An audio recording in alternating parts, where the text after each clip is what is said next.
Hi there, Simon from simonwoods.com. Argentina today, 5 Argentinian wines, 2 Bonadas and then 3 Malbecs. Let's just dig in, see where we get to. First one is Mairena Bonada 2010. All of these say Mendoza on, and some of them are a bit more specific as to which part of Mendoza they're from. So when we get to those, I will tell you.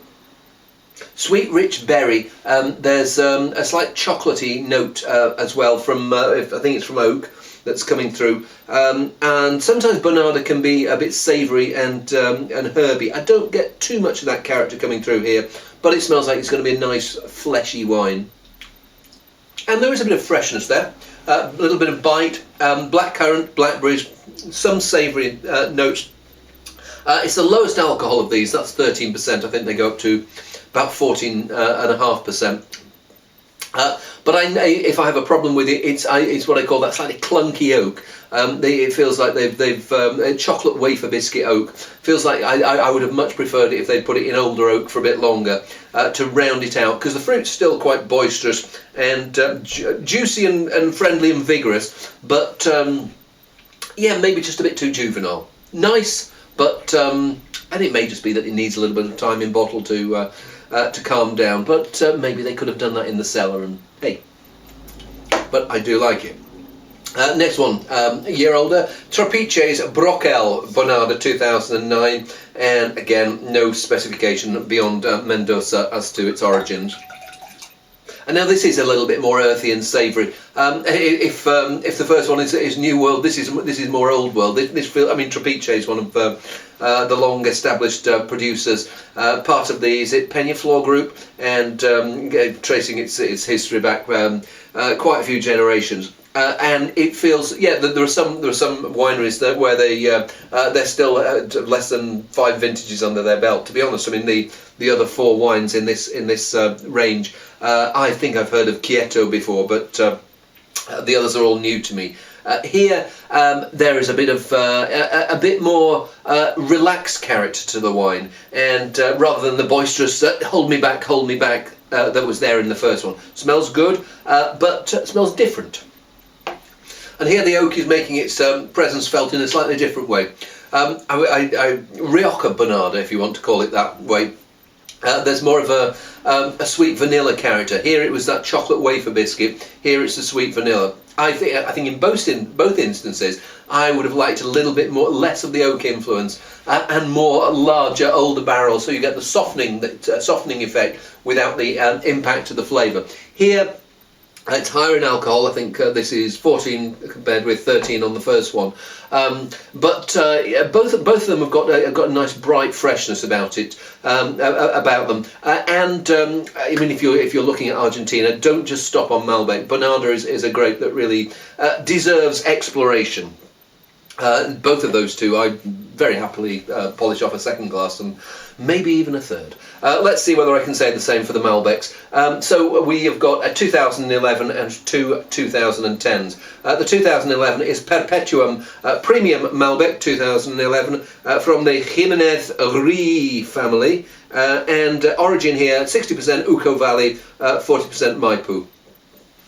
Not to be confused with Maipo in Chile. Well, there's almost a minty character here, slightly bandagey. I'm just wondering whether it's ever so slightly Brettian.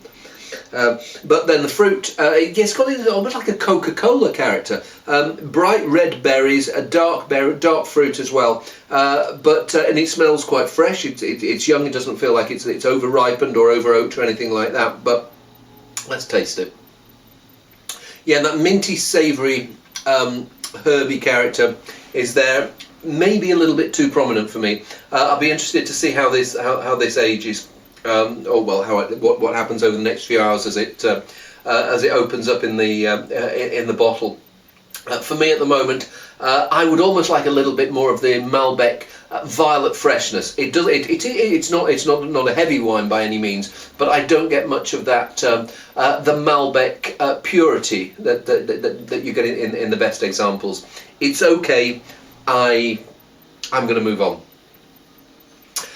Next one, wine number 4, is Hacienda del Plato Zagal Malbec. and not sure of origin, again, apart from it being Mendoza. Now, it's not quite as intense in colour as the previous ones. It feels, and it smells as if it's not trying to be anything too big or too, not trying to impress you, but in the process of not trying to impress, it comes across as being quite light, fresh, and juicily gluggable.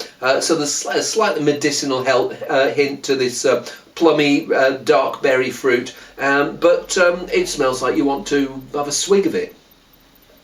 Well, I quite like that. It's not as ambitious a wine, I don't think, as the one before. I'm not sure of the price of the comparative price, but the slightly smaller bottle should have probably led me to believe that it wasn't going to, be trying to impress you maybe as much as the one before. But in trying not to impress, it actually comes across as quite a nice, juicy, friendly wine.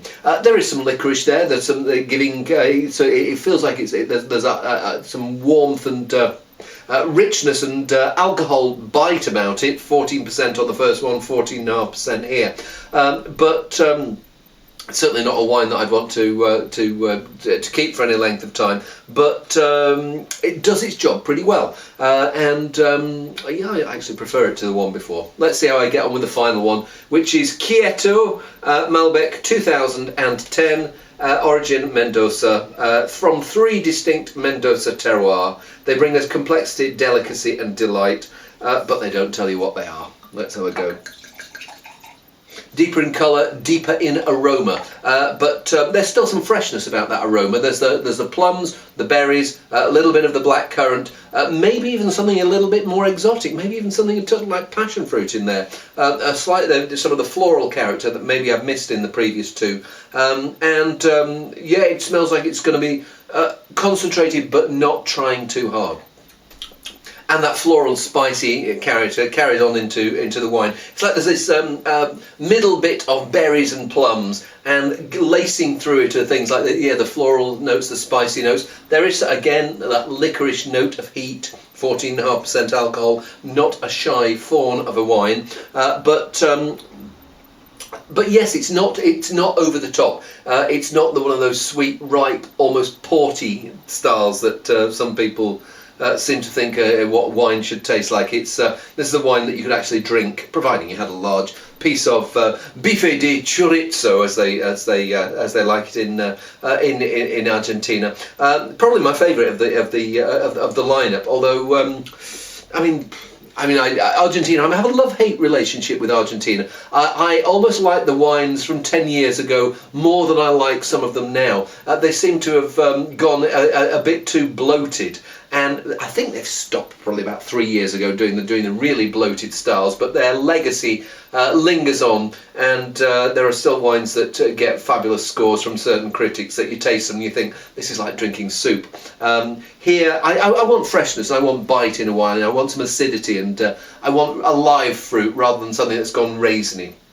And the best ones of these give it, and I think I'm going to go and try and find a steak or two to polish off with that. And I think I'll see you soon.